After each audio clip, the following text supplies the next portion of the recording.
Chamber of Commerce, Mr Peter Evans, says first and foremost the Chamber wants confirmation that the tax office will be in Newcastle.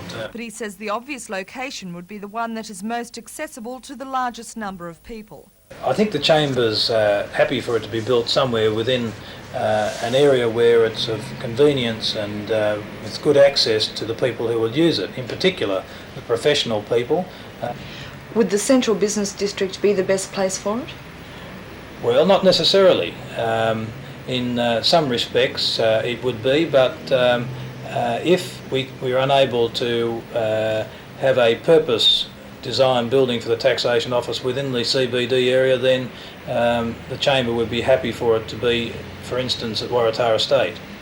And of course the City Council first proposed the Waratah. Dennis Cortez says the Commissioner is still sifting through the survey on the possibility of making Newcastle the regional taxation focal point. Until that decision is made, the Department of Administrative Services will not recommend the building proposal to the Commissioner. Mr Rod Owen from Kern Construction is keen to have the office on Warrabrook, the land development previously called Waratah Estate. We have the advantage that we own the areas of land which we feel are quite suitable for the taxation office, but we're in a competitive situation, and if our pricing is not competitive, obviously we won't get the job.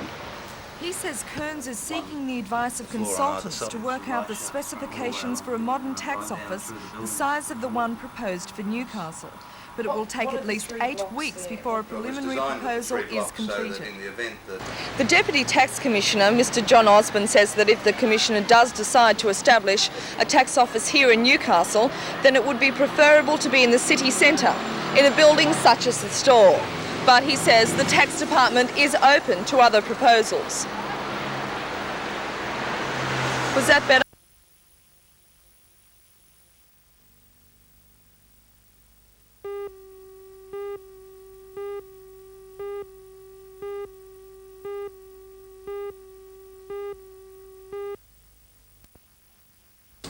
The Parliamentary Public Works Committee is the government's watchdog on major expenditure. In hearings last year, it pruned some $5 million off spending estimates. In the case of the Williamtown expansion, the committee is looking at the reasons behind an expenditure of some $90 million, all necessary, according to the Defence Department, to bring Williamtown into line with the requirements of the new FA-18 tactical fighter.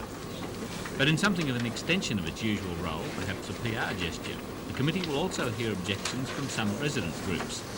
However, it seems unlikely these will cause any major changes to the project. In fact, the committee has already okayed the spending of $15 million because the work is urgent.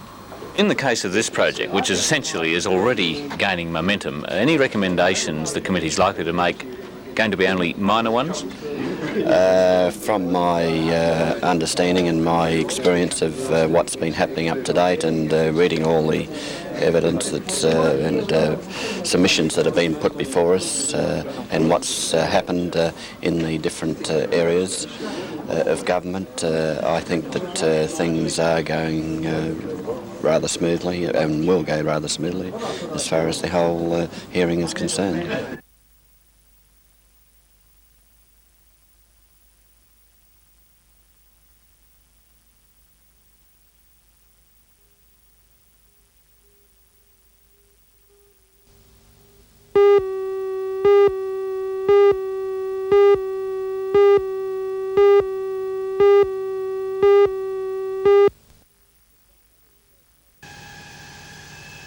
The fire was first noticed just before 3 o'clock this morning. It set alight the building next door to the Social Security office in Denison Street, Hamilton. At the peak of the blaze, the flames were leaping 30 metres into the air. One fireman suffered serious smoke inhalation. He was treated by ambulancemen and taken to Royal Newcastle Hospital. Crews were at risk as the timber structure looked like collapsing further. The huge water cannon was called in to get on top of the fire.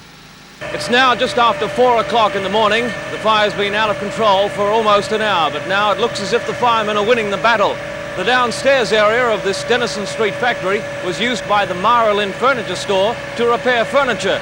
The upstairs area was the home of 5 university students from Asia. It looks as if they've lost almost everything. Within 2 minutes, it's all filled with smoke, and the light went out, and we came up in the darkness. Were you able to save any of your belongings? I saved my letterbox. And that's all? That's all. Are you insured? No. So you have nothing and no place to stay? No place. What about your university books? No, nothing's left. The students, all aged 21, have been in Australia since September. A fifth member of the house is visiting friends in Sydney. Police and firemen are still investigating the cause of this morning's big fire.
Police unsuccessfully searched the area for the van for about 3 hours.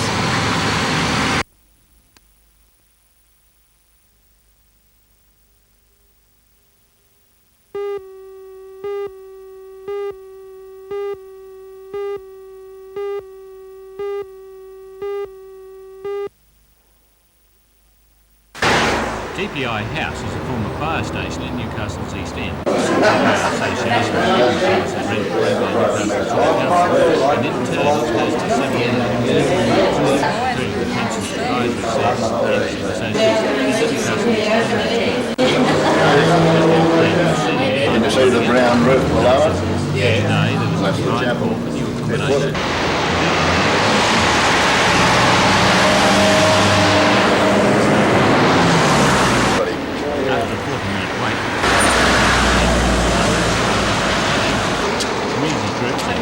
Accommodation, but their chance to put their cases to Mr. Hall. He made their promises today, and in welcoming submissions will be our Minister for Youth and Community Services.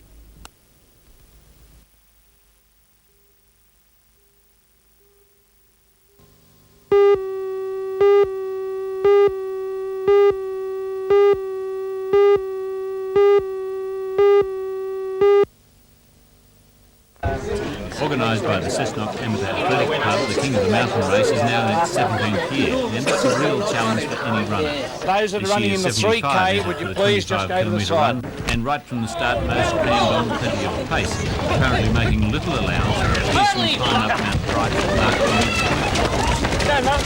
before the race began, the 68-year-old record, 1 hour 21 minutes 19 seconds, set by Len Cox, might be broken. And it certainly looked as if this could be the case.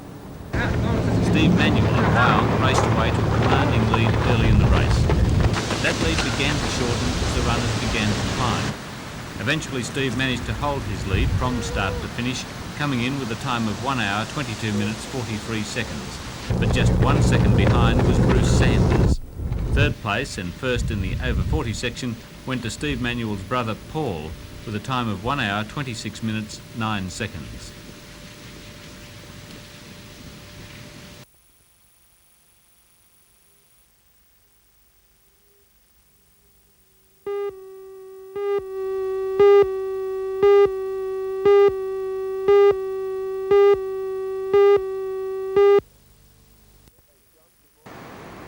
Thanks, John. Good morning. Well, cool westerlies to give us a nice chilly start to the day. Offshore winds for the board riders, plenty of swell around. It looks like being quite a good day. Fortunately, the swell's coming in fairly straight from the east, so the pollution problem at our city beaches is being lessened. In fact, the sweep along the city beaches is running from north to south. For the board riders, waves around 1.5 to 1.8 metres at the open beaches in town. That's on some of the bigger sets. The tide's still coming in. Conditions are going to look fairly full around mid-morning, but with the offshore wind, hopefully conditions are going to even out a lot by this afternoon, and these waves should just keep on improving all day. The swell should be decreasing a little, and by tomorrow we should have some excellent waves around town for the board riders. If you'd like to go for a swim today, take care, because all of our city beaches are quite dangerous. And now a look at the weather, and the forecast reads a cold morning with local fogs and highland frosts, a cool to mild day with lengthy sunny periods. Northwest to northeasterly winds at 10 to 15 knots, that's 20 to 30 kilometres per hour, and slight seas on a moderate swell decreasing. Newcastle and Scone both expecting a top today of 18 degrees. High tide will be at 9:31 at 1.3 metres. The following low tide at 2:54 this afternoon, 0.5 of a metre. And the outlook for Wednesday, dry, mild with freshening northwesterly winds. Now for the board riders, wave quality this morning is not all that exciting, but conditions are going to improve all during today, and hopefully by late this afternoon and tomorrow we're going to have some excellent waves. A great opportunity to jump in the car and take a road map, disappear and catch some waves. And weather-wise, a top of 18 degrees for Newcastle, freshening northwesterly winds coming up for us, and dry, mild weather. Have a great day, whatever you're doing. Back again tomorrow morning.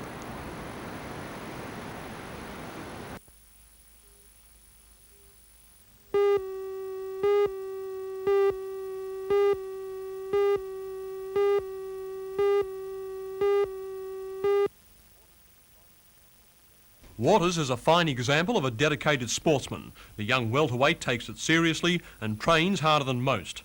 Troy has already won his division's New South Wales amateur title, followed by the national title in Melbourne. In his latest fight, he took out the welterweight division of the Oceania boxing trials in Sydney. Trained by his father Cess, Troy has won most of his fights by knockout and is fiercely determined to make the Australian team for the Olympics. Now he has another chance to further his claims when he goes into the ring in Rome in October to meet up with the best in the world.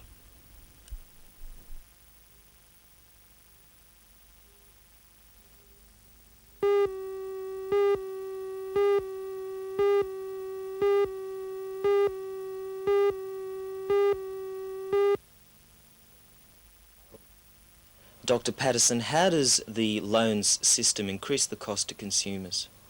Well, out of our total expenditure this year of 75 odd million, 34 million goes just to paying interest on past loans. To the extent that we can do works without borrowing external money, it means in future the interest burden will go down. Have you had any trouble getting loans from the government? All statutory bodies have a limit placed on them. Ultimately it derives from loan council limits imposed on the state, but we're getting the sort of money we need at the moment. You've said you can only fund new works from revenue if you increase the efficiency of your systems. What systems and how will you increase their efficiency?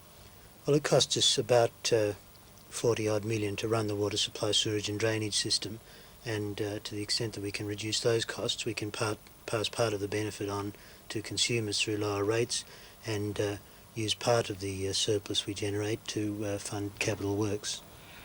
Will you be looking at streamlining your administration? Absolutely.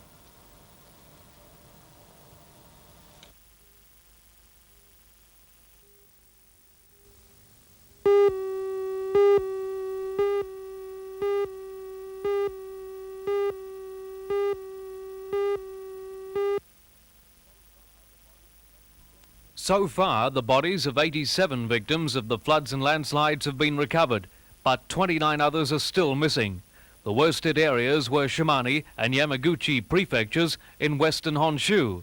More than 500 millimetres of rain fell in one night, causing the flash floods and landslides. Officials estimate damage at $87 million. It could take 6 months to restore the region's main rail line, which was damaged at 251 points. In Utah, USA, police have recovered the bodies of 5 boys aged between 4 and 13 from shallow graves outside Salt Lake City. A 32-year-old man is being held in custody and will be charged with the murders. In Hawaii, the Kilauea volcano has resumed its spectacular eruption. Molten lava is being shot high into the air, and the flow of molten rock down the mountain is endangering more homes in a nearby residential development.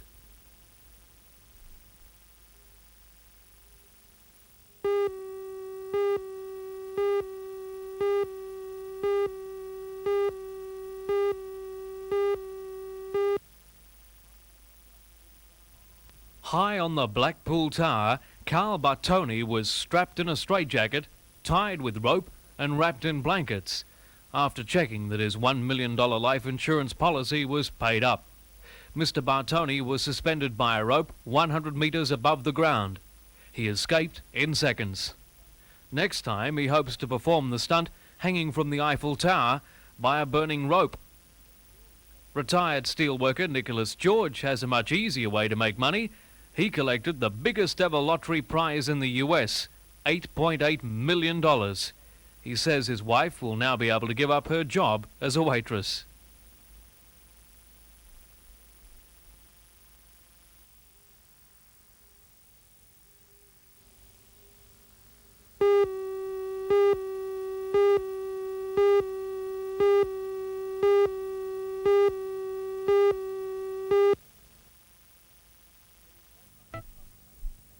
The fortnightly publication carries a story claiming that the Bradmill plant at Rutherford will be closed, and an announcement to that effect is expected any day.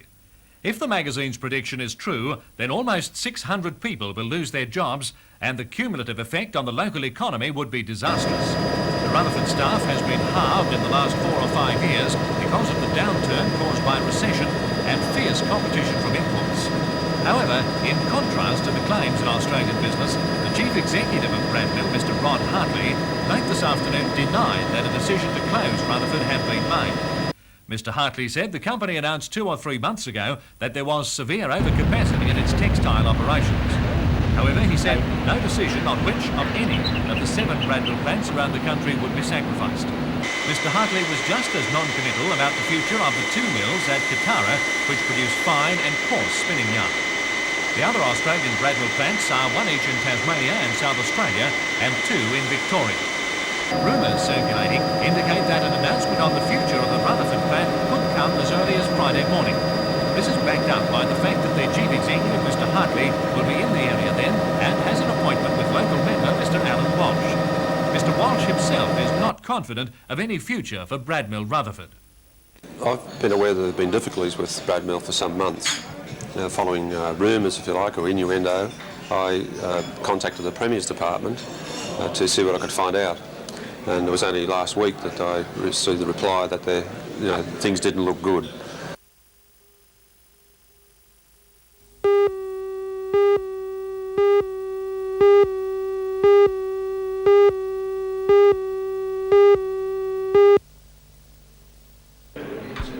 JJ Walters doesn't necessarily regret those words. Next month he turns 70 and he'll be moving aside without argument.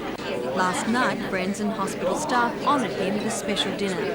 Mr. Walters is not only known for his contribution to the Wall's End Hospital over the past 30 years, he's served 28 years on the Bullaroo Fire Brigade and 27 years with the Lake Macquarie Ambulance. Fine contribution to the lakeside community. Joe, you once said that board members should retire at 70. Now you're 70. Do you regret having said that?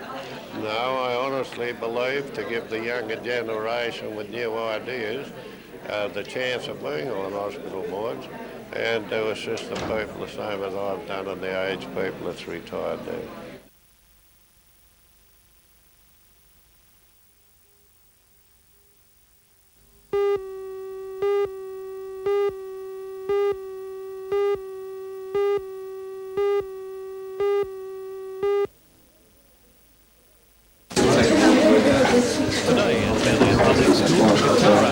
Club presented the class taking the bike egg course with special safety vests. The children were ready while riding through traffic.